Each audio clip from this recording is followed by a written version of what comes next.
Hello to you all. This is the second in a series of videos on the introductory questions relating to the individual New Testament books. They are part of my God's Big Ideas project and are intended to supplement its main talks, which deal with the principal themes of each text. You may like to watch the first part of the Mark's Gospel introduction video to hear a few comments on the relevance of these questions of introduction for interpreting the various books and the New Testament as a whole. In this video, we're looking at the Gospel of Matthew, and we're going to consider its authorship, its date, its location and readership, the occasion of its writing, and the author's purpose. In the final section, we'll take a little more time to think about the possible sources of Matthew's Gospel, which include Mark's Gospel, and how he makes use of them. So let's begin with the author. The Gospel was ascribed to the Apostle Matthew no later than the early 2nd century, and it is possible that he had some role in the early stages of the Gospel's composition.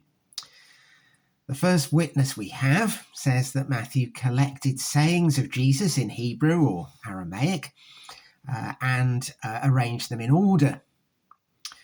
But that witness isn't especially reliable, and in any case, Matthew is unlikely to have been the author of the book we have now. The original language of Matthew's Gospel is clearly Greek. It's not a translation of a Hebrew or Aramaic original, such as Matthew the Apostle would probably have written. Also, the author's use of a source from a non-eyewitness, namely Mark's Gospel, suggests that he too didn't witness the events that he describes. The ascription to Matthew may have been made because the author belonged to a Christian community that looked back to Matthew as its founder or teacher, but we can't be sure. We can say, with some confidence though, that the author was a Jewish Christian from the diaspora, that is, from the Jewish community outside Judea and Galilee. His use of the Old Testament suggests that he knows Hebrew and perhaps Aramaic. His Gospel includes various distinctive features of Jewish thought and theology, and much of the material that only he includes and the way he rewrites his sources have a Jewish character. His grasp of Greek, however, suggests that he had a diaspora upbringing. We turn now to the date, and here we can establish a range of possibilities. Matthew's Gospel is unlikely to have been written long after AD 100. It couldn't easily have been ascribed to Matthew much later than this. That first witness I just mentioned was writing around 125. Other 2nd century authors seem to have made use of the Gospel, and it shows no awareness of controversies from that time. But a date before the fall of Jerusalem and its temple in AD 70 seems unlikely too, for several reasons. Firstly, the author uses Mark's Gospel, and we tentatively dated that to the 70s. Secondly, there's evidence in the text that Jerusalem has already been destroyed. Thirdly, both the type of Judaism and the level of Jewish Christian hostility that the author presupposes point to a date later in the 1st century. Fourthly, some of the Gospel's teachings have developed quite a long way, and that process would require several decades. And fifthly, the author twice refers to things that are remembered to this day, again suggesting the passage of some time. Most interestingly, perhaps, the Gospel seems to land sometime between Paul, writing in the 50s and 60s, and John, writing in the late 1st century or after. It's later than Paul in taking for granted the church's mission to Gentiles, and it's earlier than John in its less negative attitude to the Jews as a group. Overall, a date in the 80s or perhaps early 90s seems most likely. Thinking on next to the location of the Gospel and its original readers, it seems to have been written mostly to Jewish Christians, perhaps in prosperous communities, in an urban context where the common language was Greek, and with both a significant Jewish community and a group of Gentile Christians who may have met separately. Some Christian writers of the 2nd century locate Matthew's origin in the East, and the majority opinion among modern scholars relates it to Syria and especially to Antioch, which was the capital of the Roman province of that name. There is some very strong evidence for this view. Antioch both had a large Jewish population at the time and was the centre of the first Gentile mission. It was also prosperous. As we've seen previously, it is perhaps the most likely location of Mark's Gospel, and one of Matthew's other sources may have circulated there too. The Gospel also has links with 2 later writings that are both associated with the city. Peter is prominent in Matthew, and he had status in Antioch, while the Gospel would have needed sponsorship from an important church in order to be accepted among the apostolic writings. As we'll see in a moment, the situation that the Gospel presupposes also fits well with what we know about the history of the Christian community there. So Antioch is much the most probable location, though certainty is impossible. The Gospel could also have emerged from another city in Syria or even one in Galilee. What then of the occasion for the Gospel, the conditions that inspired the author to write it?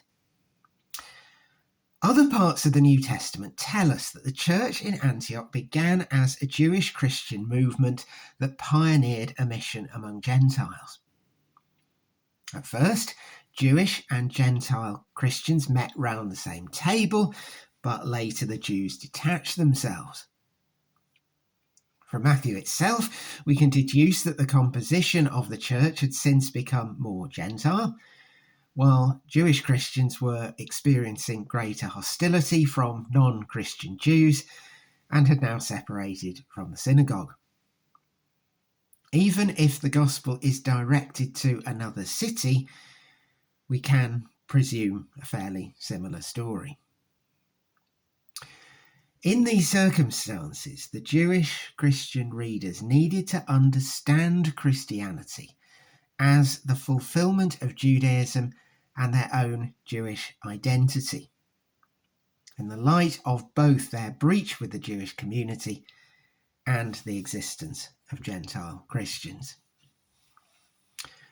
And this scenario explains the author's purpose in writing his Gospel. He wants firstly to confirm Jewish Christians in their faith as the fulfillment of Israel's scriptures, promises, and hopes. He does this by affirming at least 5 points. 1, that the story of Jesus stands in continuity with God's revelation to and through Israel. 2, that the promises and law of the Old Testament are still valid. 3, that Jesus is the true teacher of God's will revealed in the law. 4, that the community of Jesus' disciples are the legitimate heirs of God's promises. And 5, the presence of Gentiles in the church is the fulfillment of God's plan. In all these ways, the author emphasizes the continuity between Judaism on the one hand and Jesus and his people on the other.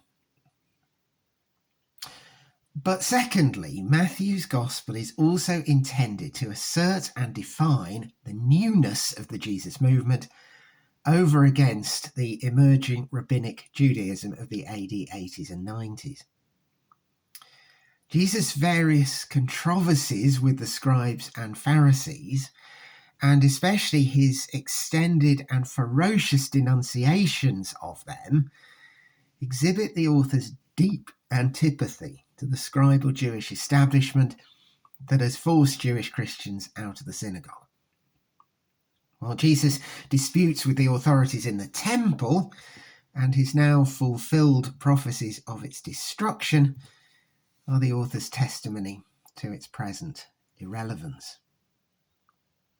He also makes clear that the people of God have now been reconstituted around Jesus as Messiah, and that the Jewish law has now been reinterpreted according to Jesus' teaching. In all these ways, he emphasizes the discontinuity between ethnic Israel and the church. Finally, let's think about the sources of Matthew's Gospel and dip our toes in a long-standing debate in Gospel studies known as the synoptic problem. This may seem very geeky, and perhaps it is, but as we'll see at the end, it does affect how we interpret the text. If you watch the thematic videos on Mark, Matthew and Luke, you'll hear that these three Gospels have a great deal of content in common. And it's generally accepted that they must stand in some kind of literary relationship. But there have been extended and complex discussions about which of them used which of the others, and whether they used other sources as well. Our focus here is on Matthew, so we'll consider the issues briefly as they bear upon this Gospel in particular. We can say more about them in the introductory video on Luke Acts.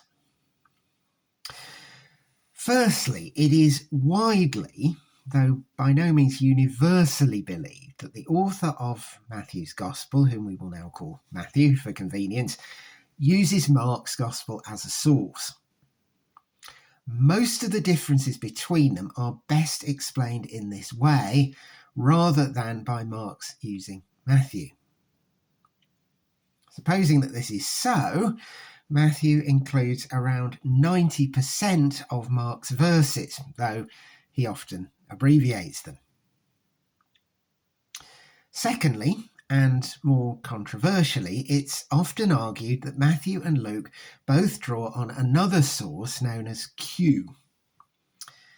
The starting point for this view is that Matthew includes about 230 verses that are also found in Luke but are not in Mark. And to me, the view seems more plausible than the main alternatives, which are that Luke used Matthew, or less commonly that Matthew used Luke. Supposing that this Q material existed, it may have been roughly organised like an Old Testament prophetic book, beginning with Jesus' calling in his baptism and temptation, focusing on his sayings, and including occasional stories to illuminate his teaching. It may also have been structured around the theme of coming judgment and the need to be ready for it by living righteously. Then thirdly, Matthew also uses material, sometimes called M, that's not found in any other gospel. It includes substantial blocks of text, such as the infancy stories and parts of the Passion and Resurrection narrative, and also assorted thematic material, such as the denunciation of the Pharisees and various parables of the kingdom. as well as some isolated sayings. Well, why does all this matter? Because it's only as we have some tentative understanding of the sources that Matthew uses that we can see how he uses them. And how he uses them casts much light on his convictions and priorities. So, on the hypothesis that we've sketched, Matthew depends on Mark for the narrative framework of his gospel, and on Q and his own sources for other teaching of Jesus. He sticks fairly closely to Mark's order of events, but in places he adapts it. He moves Mark's general statements around and adapts them freely. Sometimes he will reorder material within a unit. He does much of this to convey his own message, where he believes that Mark's text doesn't do so adequately. Though he does also correct and clarify Mark's written style and abbreviates his verbosity. In terms of content, Matthew mutes some of Mark's statements that might carry dubious implications for Jesus or other figures in the story whom he deems worthy of respect. He also tends to highlight the miraculous elements of the gospel story.